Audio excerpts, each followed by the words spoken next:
Welcome to concept minds. कैसे हैं आप सभी लोग? मुझे भी तो बहुत अच्छे होंगे। आज हम लोग जिस टॉपिक पर बात करने वाले हैं, this is how to write philosophical essay for UPSC and BPSC. देखो, यूपीएससी में तो फिलोसफिकल एसे ही पूछा जाता है, बट बीपीएससी में भी रिसेंट ईयर्स में एक सेगमेंट में फिलोसफिकल एसे पूछे जाने का ट्रेंड बढ़ रहा है, and that is hampering the marks of essay. And the problem is कि स्टूडेंट्स ये मान लेते हैं कि if they are having very good command on general study, they will write very good essay, and this is really a very big myth. आज हम देखेंगे भी, उसको डिकोड भी करेंगे कि हमें एक ऐसे लिखने के लिए, एक अच्छा ऐसे लिखने के लिए कितना नॉलेज होना चाहिए और किन किन डायमेंशंस का नॉलेज होना चाहिए। देखो, फिलोसफिकल ऐसे को लेकर के एक बात मैं पहले से ही बता देता हूं कि फिलोसफिकल ऐसे का मतलब हमें फिलोसफी का नॉलेज नहीं होना होता है। फिलोसफिकल ऐसे का मतलब होता है कि उस स्टेटमेंट से जुड़े हुए मल्टी डायमेंशनल अप्रोच को समझना। और उसके लिए आज मैंने ये 71st बीपीएससी मेंस का एक ऐसे है जो कह रहा है कि ethics in action, why moral courage matters more than opinion.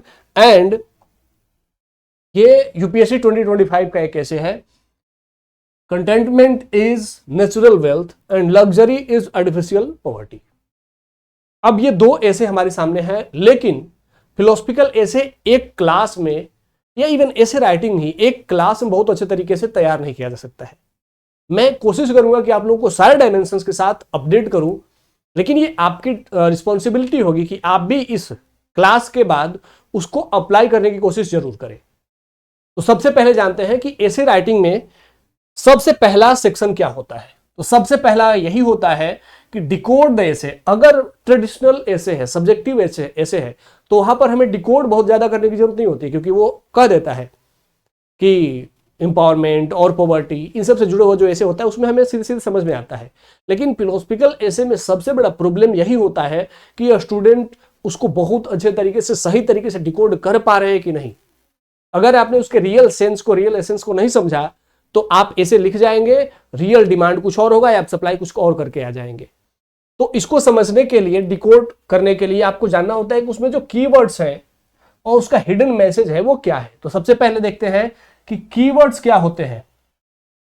जैसे देखो, ये वाला ऐसे है 21st बीपीएससी वाला, तो इसमें दो कीवर्ड्स हैं, मोरल करेज एंड ओपिनियन। तो सबसे पहला तो ये, what is moral courage? We must know what is moral courage because we have to put it in एसे।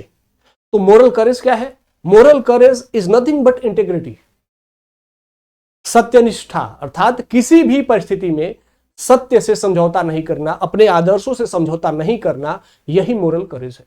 जैसे सत्यवादी राजा हरिश्चंद्र की कहानी। And what is opinion? Opinion is public perception towards individuals, ideas and anything. किसी भी बारे में लोगों के जो विचार होते हैं वही ओपिनियन कहलाते हैं। तो ये दो कीवर्ड्स हैं। तो हमने सबसे पहले अब कीवर्ड देख लिया। फिर कह रहा है कि डिकोड करने का दूसरा पॉइंट क्या होता है कि इसमें हिडन मैसेज क्या है।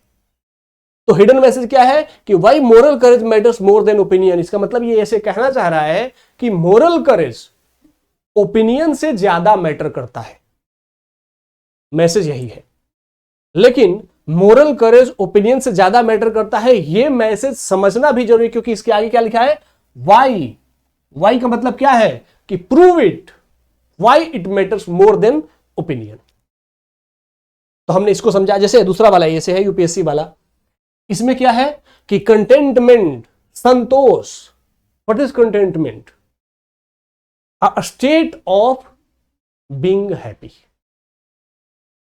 सुख खुशी होने की स्थिति संतोष कहलाती है। फिर कह रहा है कि ये क्या है? वेल्थ है, और जो लग्जरी है वो क्या है? पॉवर्टी है। फिर वेल्थ भी कैसा है? तो कंटेंटमेंट नेचुरल वेल्थ है, मतलब कि प्रकृति ने हमें, नेचर ने हमें कंटेंटमेंट दिया है एक वेल्थ के रूप में, कि नेचर ने ही हमें दे दिया है, अब हमें बाहर से कहीं ढूंढने की जरूरत नहीं है। और जबकि कह रहा है कि लग्जरी ये क्या है? आर्टिफिशियल है, ये हमने बनाई है, और हमने जो बनाई है वो क्या है? पॉवर्टी है। जो नेचर ने दिया है वो वेल्थ है, जो हमने बनाई है वो क्या है? पॉवर्टी है। अब इस बात को समझना बहुत जरूरी। जब हम इसके वर्ड्स को डिकोड करते हैं तब जाकर के इसके रियल एसेंस को समझ पाते हैं। फिर कह रहा है कि इसका मीनिंग क्या है। तो मीनिंग यह है कि अगर आप संतोष नहीं रखते हैं तो आप हमेशा किसी ना किसी अभाव से जुड़े रहेंगे। मतलब कभी भी आप खुश नहीं होंगे, हमेशा आपको पॉवर्टी फील होगी, हमेशा कोई ना कोई आपसे आपको रिच महसूस होता रहेगा। ये ऐसे कह रहा है। तो हमने ऐसे के कंटेंट को डिकोड कर लिया।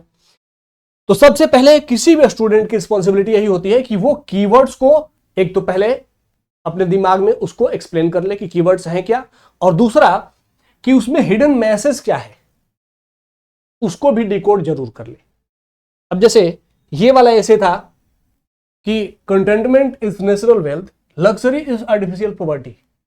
अब आप इसको डिकोड ही नहीं करेंगे कि जो नेचर ने दिया है यही वेल्थ है और जो हमने आर्टिफिशियली क्रिएट किया है यही पॉवर्टी है। सिंपल शब्दों में यह कह रहा है कि संतोषम परम सुखम, संतोष ही संपत्ति है, संतोष ही सबसे बड़ा सुख है। जबकि लैंग्वेज देखो, लैंग्वेज कितना बड़ा बड़ा सा है, contentment is natural wealth, luxury is artificial poverty. लेकिन इसके एसेंस को अगर आप समझोगे तो क्या कह रहा है कि संतोष ही सबसे बड़ा धन है। अब हम समझ गए कि ऐसे क्या कहना चाह रहा है। फिर उसके बाद आता है इंट्रोडक्शन राइटिंग। अब देखो इंट्रोडक्शन राइटिंग के लिए दो तीन तरीके हैं जो कॉमन तरीके हैं। सबसे पहला है कि आप उसको किसी शॉर्ट स्टोरी के साथ स्टार्ट करो। शॉर्ट स्टोरी का मतलब है कि कोई हिस्टोरिकल कंटेंट ले लो या माइथोलॉजिकल का मतलब रामायण महाभारत से कंटेंट ले लो। लेकिन सबसे इंपॉर्टेंट जो आई विल रिकमेंड कि आपको करंट अफेयर में अगर कोई न्यूज चल रहा है आसपास और उसको अगर आप ऐसे से कनेक्ट करके इंट्रोडक्शन बनाते हो तो it will be more effective. Examiner उससे खुद को कनेक्ट करेगा। अब जैसे करंट अफेयर से इसको कनेक्ट करना है, पहला वाला क्या कह रहा है कि क्यों नैतिक साहस केवल विचारों से अधिक महत्वपूर्ण है। तो करंट में अभी हमारे यहां क्या चल रहा है, हमारे यहां स्टूडेंट प्रोटेस्ट चल रहा है, देख रहे हैं हम। कभी दिल्ली में अभी जस्ट खत्म हुआ तो फिर झारखंड में। और क्यों नैतिक साहस केवल विचार से अधिक महत्वपूर्ण है।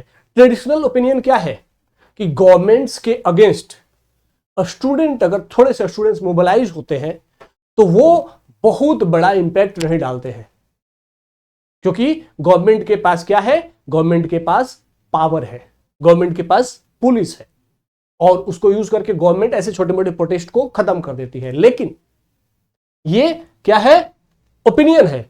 लेकिन मोरल करेज, स्टूडेंट्स में मोरल करेज है तो वो खड़े रहे।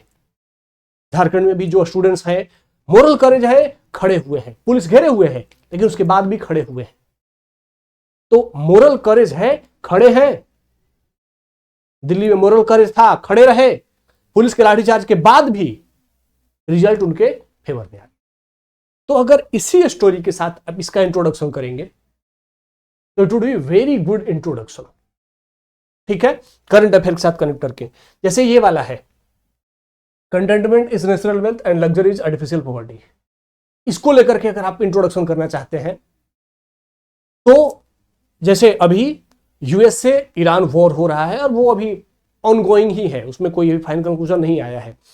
उसके साथ अगर स्टार्ट करते हैं कि वॉर हो क्यों रहा है, क्योंकि दुनिया क्या कर रही है, आर्टिफिशियल लग्जरी की ओर बढ़ना चाह रही है। आर्टिफिशियल लग्जरी को लेकर के मतलब कि अमेरिका चाहता है कि उसका डोमिनेंस हो और ईरान अपने न्यूक्लियर प्रोग्राम को आगे बढ़ा करके अपने आप को एक सुपर पावर बनाना चाहता है।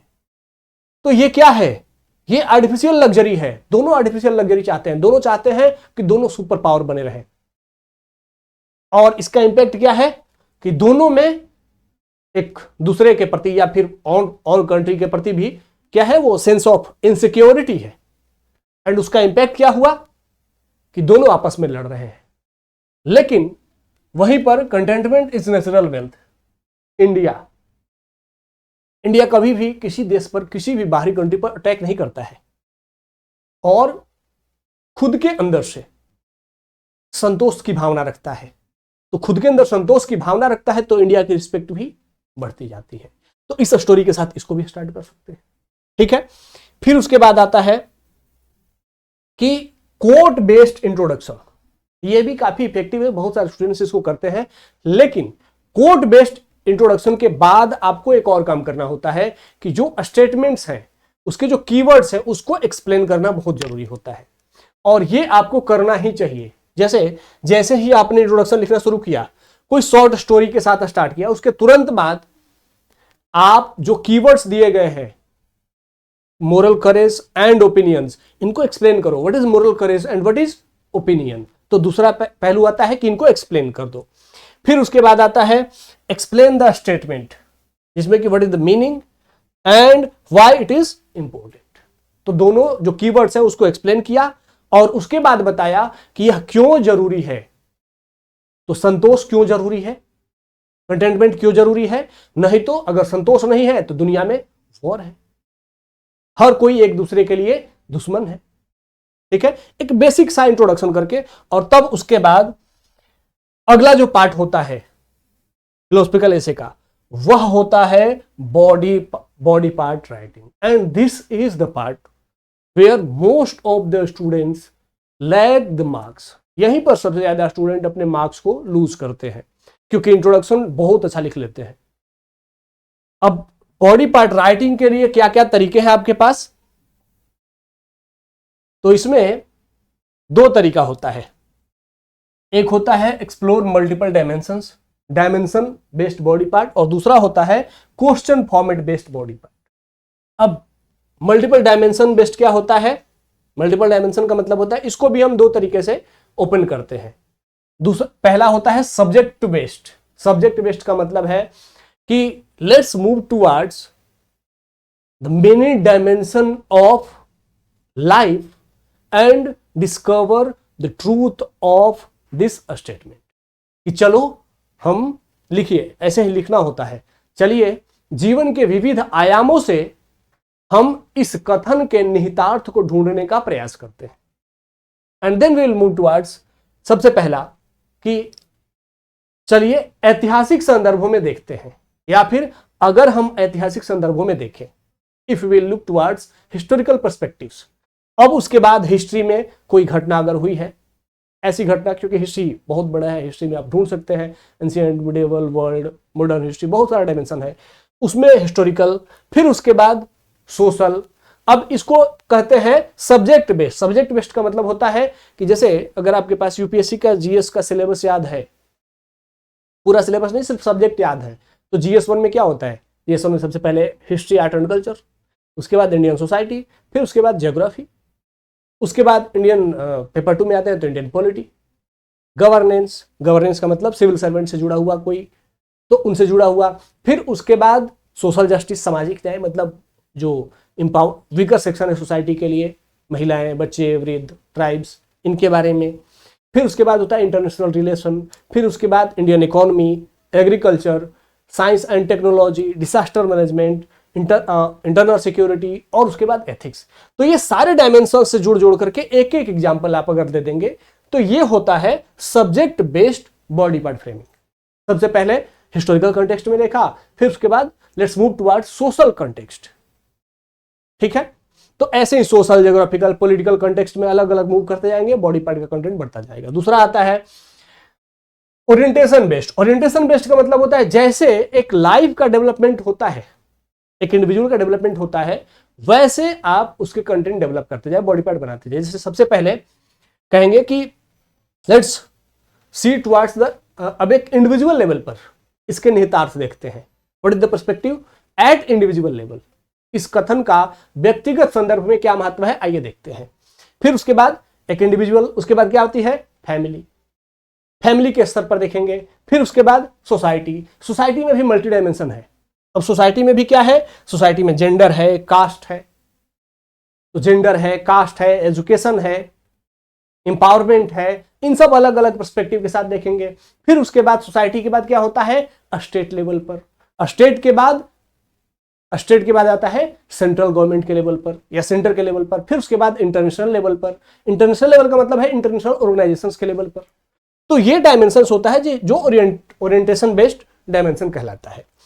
आपको कितना समझ आ रहा है मुझे नहीं पता, मैं समझाने की कोशिश कर रहा हूं, लेकिन मैं धीरे धीरे इन सभी से जुड़े हुए एग्जाम्पल्स के साथ आपको ऐसे कराता रहूंगा। लेकिन अगर आप और भी इसको और इसी तरीके से करना चाहते हैं तो आप कंसेप्ट माइंड्स ऐप जाकर के प्ले स्टोर से डाउनलोड कर लीजिए। वो मैं लिख देता हूं, CONCEPTMINES, कंसेप्ट माइंड्स। इस एप्लीकेशन को जाकर के प्ले स्टोर से डाउनलोड कर लीजिए और उसमें जल्दी ही ऐसे की क्लास होने वाली है। तो उसमें बीपीएससी ऐसे और यूपीएससी ऐसे वाला तो अलग चल रहा है, बीपीएससी ऐसे का टेस्ट सीरीज भी चल रहा है, वहां पर आप उसको कंटिन्यू कर सकते हैं। तो इस एप्लीकेशन में जाकर के बीपीएससी वाले सेगमेंट में जाएंगे तो जल्दी ही वहां पर बीपीएससी ऐसे का क्लास भी कंटिन्यू होने वाला है। इसको जरूर डाउनलोड कर लीजिए। तो ओरिएंटेशन बेस्ड में आप इसको आगे कर लेंगे। फिर उसके बाद आता है ओरिएंटेशन बेस्ड के बाद आता है, तो इस तरीके से दो अलग अलग डायमेंशन हुए बॉडी पार्ट राइटिंग के। एक तीसरा डायमेंशन है जो मैक्सिमम स्टूडेंट्स यूज करते हैं, क्वेश्चन फॉर्मेट। अब क्वेश्चन फॉर्मेट में क्या होता है कि आप क्वेश्चन जनरेट करते हैं, मल्टीपल क्वेश्चन जनरेट करते हैं। जैसे ये ऐसे देखिए, अब जैसे हमने इसका इंट्रोडक्शन लिखा, उसके जस्ट बाद हम लिखेंगे let's move towards some basic questions like what is moral courage and what is opinion. फिर अगला क्वेश्चन आएगा व्हाई मोरल करेज मैटर्स। फिर अगला क्वेश्चन आएगा why moral courage matters more than opinion. फिर अगला क्वेश्चन आएगा कि why opinion less influence moral courage. या फिर अगला क्वेश्चन हो जाएगा why opinion is not as much important as moral courage. फिर उसके बाद काउंटर आर्गुमेंट वाला क्वेश्चन बनेगा कि इज देयर एनी प्लेस और space where opinion matters more than moral courage. और फिर उसके बाद तो बहुत सारे क्वेश्चन से जुड़ा हुआ हमने बनाया और उसके बाद पैराग्राफ में, एक एक पैराग्राफ में उस हर क्वेश्चन का आंसर लिखना शुरू कर दिया। ठीक है, तो एक ये तरीका होता है। दूसरा तरीका होता है कि आप सीक्वेंशियल क्वेश्चन बनाएं, मतलब एक ही साथ इंट्रोडक्शन के बाद सारे क्वेश्चन एक साथ लिख लिए, यह भी एक तरीका होता है। दूसरा होता है कि एक एक क्वेश्चन लिखते जाइए, उसका आंसर करते जाइए। सबसे पहले what is moral courage and opinion, तो एक्सप्लेन किया। फिर उसके बाद क्वेश्चन बनाया पैराग्राफ चेंज करके कि why moral courage matters more than opinion. ठीक है, फिर अगला क्वेश्चन बनाया where moral courage matters more than opinion, how moral courage matters more than opinion. और फिर उसके बाद उसका काउंटर आर्गुमेंट का क्वेश्चन बनाया is there any place where opinion matters more than करेज।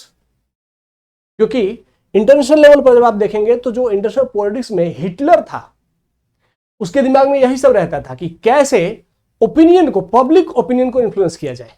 जितने भी इंटरनेशनल गवर्नमेंट्स हैं और नेशनल गवर्नमेंट्स हैं, वो हमेशा यही कोशिश करते रहती हैं कि पब्लिक ओपिनियन अपने फेवर में किया जाए। वो मोरल करेज को लेकर के बहुत ज्यादा एक्टिव नहीं दिखती हैं, वो पब्लिक ओपिनियन को लेकर के बहुत ज्यादा एक्टिव, क्योंकि वो पब्लिक ओपिनियन से डरती हैं। तो पब्लिक ओपिनियन कभी कभी मोरल करेज से ज्यादा मैटर करता है। ठीक है, ये भी डायमेंशन आपको बताना है। तो ऐसे क्वेश्चन बना करके और आपने बॉडी पार्ट के सारे डायमेंशंस ओपन कर दिए। अब जब बॉडी पार्ट के सारे डायमेंशंस ओपन हो गए तो उसके बाद आपको एक काम करना है कि जितने भी डायमेंशंस आपने ओपन किए हैं सबके लिए प्रॉपर स्टैंडर्ड एग्जांपल्स जरूर होने चाहिए। And here comes the important topics like, अब एग्जांपल भी आपके पास कभी कभी क्या होता है कि हम एग्जांपल देते टाइम में फिलोसफिकल ऐसे है, इस बात को भूल जाते हैं एंड वेरी बेसिक एग्जांपल्स दे देते हैं, वेरी जिसको कि एक स्टैंडर्ड एडुकेटेड एग्जांपल नहीं माना जा सकता, वैसे एग्जांपल्स देने लगते हैं कॉमन टाइप के। वो बहुत अच्छा रिस्पेक्टेड एग्जांपल नहीं कंक्लूड होगा, नहीं माना जाएगा। तो from where we will assume और कलेक्ट दैट एग्जांपल्स। तो मैं यहां पर आप लोगों को एग्जांपल के लिए डायमेंशंस बता देता हूं। सपोर्ट विद एग्जांपल्स, तो कैसे एग्जांपल्स होने चाहिए? तो हमारे पास एग्जांपल्स के टाइप है। हमारे पास फिलोसफर्स के एग्जांपल होने चाहिए, एक ही ऐसे में हमारे पास कुछ लीडर्स के एग्जांपल होने चाहिए, हमारे पास एडमिनिस्ट्रेटर्स के एग्जांपल होने चाहिए। अब फिलोसफर्स के एग्जांपल, तो अब आपके लिए यहां पर आता है task. You have to read some philosophers and by reading them you will collect some quality informations to put in your essay and that will improve your marks। तो इस बात को जरूर ध्यान रखिए कि आपको इन कुछ अच्छे फिलोसफर्स के बारे में जानना बहुत जरूरी है। ये सबके लिए है, सबको इसको ध्यान रखना है। इसमें सबसे पहले आते हैं अरिस्टोटल, प्लाटो एंड कांट। ये वेस्टर्न फिलोसफर्स है जिनको लेकर के वर्ल्ड पॉलिटिक्स में इनका बहुत बड़ा रोल रहता है। उसके बाद है इंडियन फिलोसफर्स में।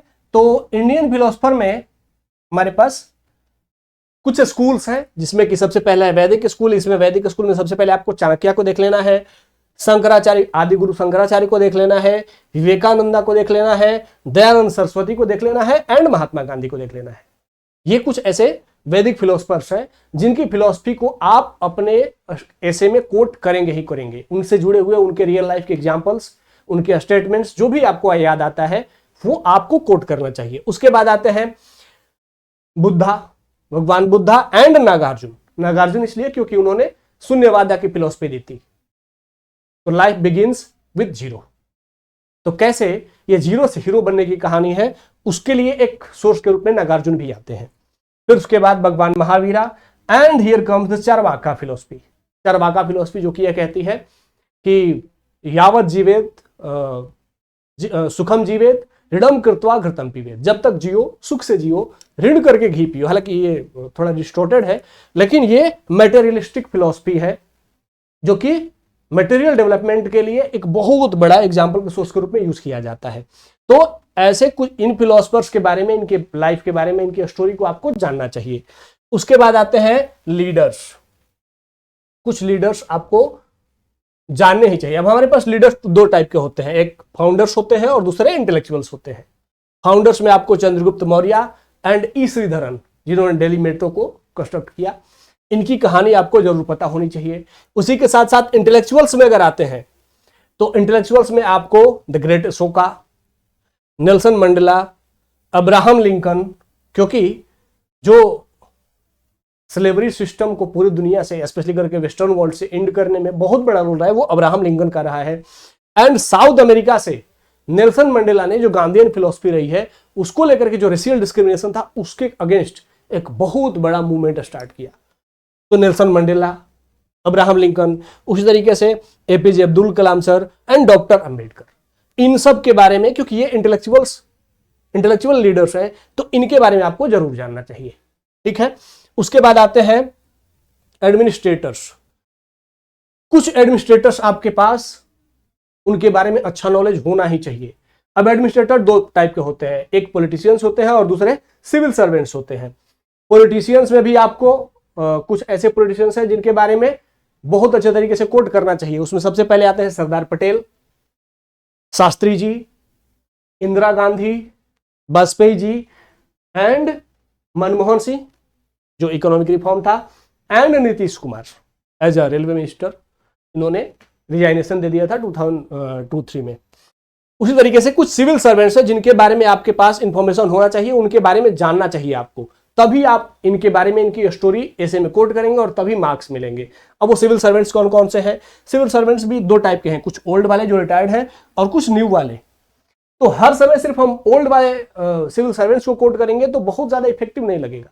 कुछ नए सिविल सर्वेंट्स जिन्होंने अच्छा काम किया है, अच्छा काम कर रहे हैं, उनको भी कोट करना बहुत जरूरी है। फिर भी हमारे पास वीपी मेनन, इंडिया को यूनाइट करने में 1947-1948 में इनका बहुत बड़ा रोल रहा सरदार पटेल के साथ मिलकर के। उसी तरीके से सैम मानेकशॉ, ये पहले फील्ड मार्शल हमारे रहे और 1971 के वॉर में इंडिया को विक्ट्री में इनका बहुत बड़ा रोल रहा। उसी तरीके से विनोद राय, जो 2G स्पेक्ट्रम, कॉमनवेल्थ, कोल स्कैम था 2011-12-13 के आसपास, उसको रिवील करने में ये उस समय हमारे controller and auditor general of India हुआ करते थे विनोद राय, इनका बहुत बड़ा रोल रहा है।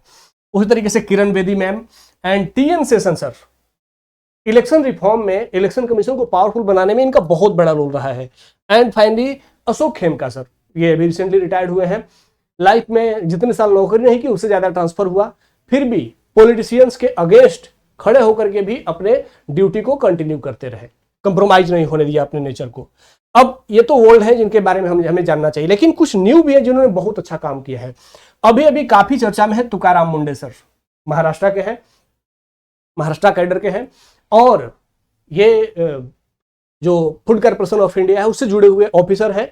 रिसेंटली इसलिए चर्चा में क्योंकि ये लगातार जो प्राइवेट होटल्स थे उन पर छापा मारते थे और उनकी जो फूड की क्वालिटी थी उसमें देख रहे थे कि वहां पर गलत तरीके से फूड बना, तो उसको सील कर देते थे। तो अब ये रिसेंटली महाराष्ट्र हाई कोर्ट ने इनसे कहा कि तुम प्राइवेट होटल्स में छापा मारते हो, कभी सरकारी संस्थानों में भी छापा मारो।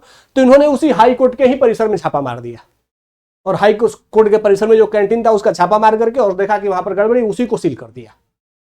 तो अभी बहुत अधिक चर्चा में आ गए हैं। उस तरीके से स्मिता सबरवाल, ये तेलंगाना कैडर की आईएएस ऑफिसर रही हैं, चीफ सेक्रेटरी रही हैं, और इनको माना जाता है कि सोशल मीडिया के थ्रू गवर्नेंस को डिलीवर करने में इनका बहुत बड़ा रोल रहा है। इन्होंने फेसबुक और बाकी जो ट्विटर है या ऐसे सोशल मीडिया से जो भी इनके पास मैसेज आता था उस पर तुरंत एक्शन लेती थी, इसलिए इनको जाना जाता है। अगले हैं आर्मस्ट्रांग पामे, इनके बारे में आप लोग जरूर जानते होंगे। इन्होंने मणिपुर कैडर के आईएएस ऑफिसर है और 100 किलोमीटर का पीपल्स रोड बनवा दिया इन्होंने। उस तरीके से दुर्गा शक्ति नागपाल, एंड दुर्गा शक्ति नागपाल इसलिए फेमस थी क्योंकि जब पिछली गवर्नमेंट थी उत्तर प्रदेश में तो उस समय इन्होंने जो सैंड माफियाज थे, इलीगल जो रेत निकालते थे, उनके अगेंस्ट एक्शन लिया था। इनको ट्रांसफर कर दिया गया था और सस्पेंड किया गया था, लेकिन फिर भी इन्होंने एक्शन लेने से मना नहीं किया, मतलब एक्शन से डरी नहीं, वो एक्शन लेती रही। तो ये कुछ अच्छे न्यू सिविल सर्वेंट्स हैं। अब आपकी रिस्पॉन्सिबिलिटी है कि अगर आप चाहते हैं कि आप बहुत अच्छा ऐसे लिखें तो आपको अपने ऐसे को फिलोसफर्स, लीडर्स एंड एडमिनिस्ट्रेटर्स के एग्जाम्पल से सपोर्ट करना है, और ये सपोर्टिव तभी हो पाएगा जब आपके पास इनके बारे में इंफॉर्मेशन है। हाँ, कुछ इंफॉर्मेशन आपको इसी चैनल पर जो यूपीएससी एथिक्स का प्लेलिस्ट है उसमें जाएंगे तो कुछ फिलोसफर्स के बारे में कुछ टॉपिक्स मिल जाएंगी, तो वहां से आपका वो फिलोसफर वाला टॉपिक तो तैयार हो जाएगा। लेकिन उसके बाद जो मैंने ऐसे कराई हैं बीपीएससी ऐसे सीरीज में, उसमें मैंने बहुत सारे एग्जाम्पल्स दिए हैं सिविल सर्वेंट्स के। वहां आप जाइए, आपके सिविल सर्वेंट्स के एग्जाम्पल बहुत अच्छे तरीके से कवर हो जाएगा। फिर भी इनके बारे में इंफॉर्मेशन आपके पास होनी चाहिए। तो ये जितने नाम मैंने शेयर किए, इनको आप गूगल पे सर्च करके, जहां से भी सर्च करके, इनके बारे में, इनसे जुड़ी हुई स्टोरीज निकाल करके अपना नोट जरूर बनाइए। जब तक आपके पास इनके बारे में इंफॉर्मेशन नहीं होंगे तब तक आप ऐसे में इनको कोट नहीं कर पाएंगे, और इनको जब तक कोट नहीं करेंगे ऐसे में अच्छे मार्क्स नहीं आएंगे। एक बात और ध्यान रखना है, ये तो हो गया सपोर्ट विद एग्जांपल्स में जो हमने डिस्कस किए कि इस डायमेंशंस में आपको अपने बॉडी पार्ट को एक्सप्लेन करना है। साथ आपको सेक्टर वाइज एग्जांपल्स भी ऐड करने हैं। जैसे अगर आपने सब्जेक्ट वाइज बॉडी पार्ट लिखना शुरू किया, हिस्टोरिकल, सोशल, ज्योग्राफिकल, इन्वायरमेंटल, तो आपको इन्वायरमेंट से जुड़ा हुआ कोई अच्छा एग्जांपल जरूर याद होना चाहिए। आईआर से जुड़ा हुआ कोई अच्छा एग्जांपल जरूर याद होना चाहिए। जैसे अगर हमारे foreign minister S Jaishankar quote करते हैं कि Europe has to leave their mindset that Europe's war is the world's, or Europe's problem is the world's problem, but world's problem is not the Europe's problem. तो ऐसे ऐसे स्टेटमेंट आ रहे हैं, तो international relation से जुड़ा हुआ, तो उनको आपको क्या करना है, सेक्टर वाइज एग्जांपल्स भी कोट करने हैं। तो आईआर से जुड़ा हुआ एग्जांपल, जैसे कोई अच्छा example, United nation security council में रिफॉर्म की बात हो रही है, तो इंडिया का उस पर क्या स्टैंड है, इंडिया उस पर क्या क्या कर रहा है, G4 क्या है, ऐसे करके भी आपके पास एग्जाम्पल होने चाहिए। तो इन्वायरमेंट से जुड़ा हुआ, एडमिनिस्ट्रेशन से जुड़ा हुआ, आईआर से जुड़ा हुआ, सोसाइटी से जुड़ा हुआ, इसको भी एग्जांपल आपको तैयार करना है। उसके बाद आता है बॉडी पार्ट के लिए बहुत सारा कंटेंट यहां से आपके पास हो गया। उसके साथ साथ लैंग्वेज भी परफेक्ट होनी चाहिए। अब आते हैं उसके बाद क्या, उसके बाद आता है काउंटर आर्ग्यूमेंट्स, क्योंकि every philosophical idea has limitations. कोई भी ऐसा विचार नहीं होता, कोई फिलोसफिकल आइडिया नहीं होती जिसमें कि लिमिटेशंस नहीं हो, क्योंकि कोई भी अगर आइडिया है तो ऑब्वियसली उसका एक काउंटर आर्गुमेंट जरूर होगा। जैसे अगर यही वाला है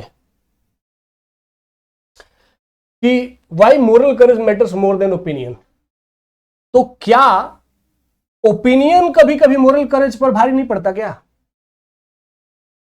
Y moral courage, why opinions matters more than moral courage, यह भी एक काउंटर आर्गुमेंट कि कभी कभी ओपिनियन क्या करता है, व्यक्ति के मोरालिटी को तोड़ देता है, इंस्टीट्यूशंस के मोरालिटी को तोड़ देता है, नेशन के मोरालिटी को तोड़ देता है। ठीक है। और जितने भी स्टेट लेड डिसीजंस होते हैं उसमें ओपिनियन का बहुत बड़ा रोल होता है। ओपिनियन इतना इंपैक्टफुल होता है कि वह सोसाइटी में कुछ भी इलीगल चल रहा है, अगर उसके सपोर्ट में ओपिनियन है तो गवर्नमेंट उस पर डिसीजन लेने से डरती है। इंडिविजुअल्स भी कभी कभी अपने लाइफ में हार जाते हैं, लोग के ताने सुन सुन करके अपना जो एक मोरल करेज होता है उसको छोड़ देते हैं, गिव अप कर देते हैं। तो कभी कभी ओपिनियन मैटर करता है मोरल करेज से अधिक। जैसे हिटलर का एग्जांपल इसमें बहुत बड़ा है कि उसने ओपिनियन बनाया पूरे जर्मनी में कि ये जो नाजी हैं, सॉरी, ये जो यहूदी है, ये जो कौम है, ये हमारे इकोनॉमिक रिसोर्सेज को लूट रही है और इनको मार करके, इनको भगा करके, इनको खत्म करके ही हम एक बेटर लाइफ जी सकते हैं। And we are Germans, we are Aryans, we are made up to rule the world. तो ऐसे ओपिनियन बना करके उसने क्या किया, लोगों को एग्रेसिव बना दिया, कॉमन इंडिविजुअल को एग्रेसिव बना दिया। तो ओपिनियन ने क्या किया, मोरल करेज को खत्म कर दिया। अब वहां पर लोगों में हिटलर के अगेंस्ट खड़ा होने के लिए कोई मोरल करेज ही नहीं बचा, क्योंकि ओपिनियन हिटलर के सपोर्ट में खड़ा हो गया। उसी तरीके से अगर यह कहता है कि containment is natural wealth and luxury is artificial poverty, तो यहां पर भी इसका आउटकम क्या है कि लग्जरी क्रिएट्स द वेल्थ।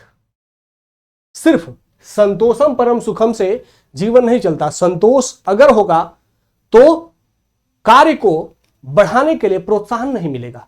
इसीलिए उसके साथ साथ लग्जरी और आर्टिफिशियल डेवलपमेंट भी जरूरी है। आर्टिफिशियल डेवलपमेंट या लोगों की जो महत्वाकांक्षा है, एक दूसरे से कंपैरिजन है, वही उसको आगे बढ़ने के लिए, प्रोग्रेस में बहुत तेजी से आगे बढ़ने के लिए पुश करती है।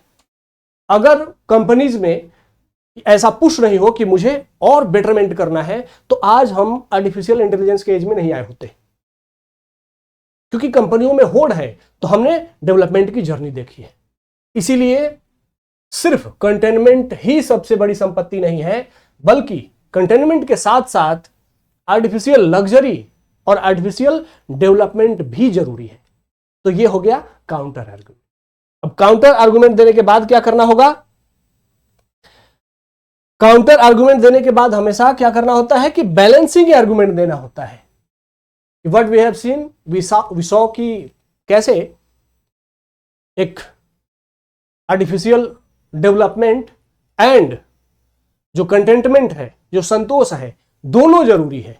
दोनों के कुछ प्रो एंड कॉन्स हैं, लेकिन एक इंडिविजुअल, एक सोसाइटी, एक कंट्री एंड पूरे वर्ल्ड के डेवलपमेंट के लिए दोनों का बैलेंस होना बहुत जरूरी है। क्योंकि ग्रिड एक लिमिट से अधिक बढ़ जाए तो वो डेवलपमेंट नहीं बल्कि डिस्ट्रक्शन का कारण बन सकती है। और अगर लाइफ में संतोष बहुत हावी हो जाए तो ह्यूमन लाइफ का डेवलपमेंट रुक जाता है।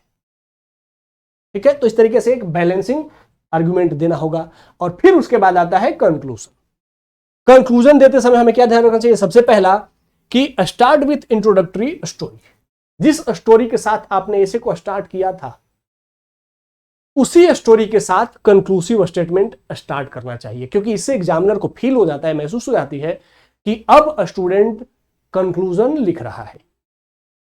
तो रेफरेंस के रूप में उसको स्टार्ट करते हैं कि as we saw in introduction that Ramesh has did this, या जैसा कि हमने देखा, जैसा कि हमने निबंध के प्रारंभ में देखा कि रमेश के जीवन से, ऐसे करके कंक्लूडिव स्टेटमेंट स्टार्ट करना चाहिए। और फिर उसके बाद समराइज द बॉडी, और फिर उसके बाद पूरा क्रक्स लिख देना चाहिए कि इसका मतलब क्या था, मतलब दोनों का प्रो एंड कॉन्स का क्रक्स। और फिर एंड विथ होप, हमेशा पॉजिटिव एंडिंग होनी चाहिए। पॉजिटिव एंडिंग के साथ कोशिश करनी चाहिए कि उसके लास्ट में कोई कोट हो, कोई श्लोक हो, कोई दोहा हो या शायरी हो। इससे एंड बहुत अच्छा हो जाता है। तो ये हो गए फिलोसफिकल एसे के प्रेजेंटेशन के टाइप्स। अब एक और बात ध्यान रखना चाहिए कि अगर फिलोसफिकल एसे को और बेटर बनाना चाहते हो तो जैसे जैसे पैराग्राफ चेंज कर रहे हो वैसे वैसे आप इन्हीं को यूज करके कोट्स, श्लोक्स, दोहा, शायरी को, इवन जो गाने के बोल होते हैं उनको भी यूज करके एसे को और बेटर बनाते हैं। तो ये सारे डायमेंशंस मैंने बताया कि फिलोसफिकल ऐसे लिखते कैसे हैं, लेकिन अब आपकी रिस्पॉन्सिबिलिटी है कि इन दोनों ऐसे को आप लोग लिखिए और नीचे कमेंट में उसको अपलोड करिए। जिसमें से भी जो शुरू के 3 ऐसे लिखे होंगे उनको हम लोग देखेंगे और उन पर हम लोग अपना, इवन मैं पर्सनली कमेंट करके उसके प्रो एंड कॉन्स बताऊंगा। तो एक ऐसे ये है यूपीएससी वालों का, और दूसरा वाला है ये यूपीएससी वाला। दोनों ऐसे में से कोई भी एक ऐसे लिखिए और उसके बाद कमेंट में सबमिट करिए। साथ ही इस चैनल को जरूर सब्सक्राइब करिए और दोस्तों के साथ शेयर करिए, ताकि ज्यादा से ज्यादा आप लोगों का वेलफेयर हो सके और मैं भी और ज्यादा प्रोत्साहित हो सकूं। साथ ही कंसेप्ट माइंड्स जो ऐप है उसको डाउनलोड जरूर करिए, क्योंकि वहां पर एनसीईआरटी का पूरा टेस्ट सीरीज, लक्ष्मीकांत का टेस्ट सीरीज, जीसी लियोम का टेस्ट सीरीज, ये पूरा objective test series bilingual available है। तो इसको आप लोग जरूर यूटिलाइज करिए। ठीक है, चलिए आज के सेशन को यहां पे एंड करते हैं, मिलते हैं नेक्स्ट सेशन में। तब तक के धन्यवाद, जय हिंद।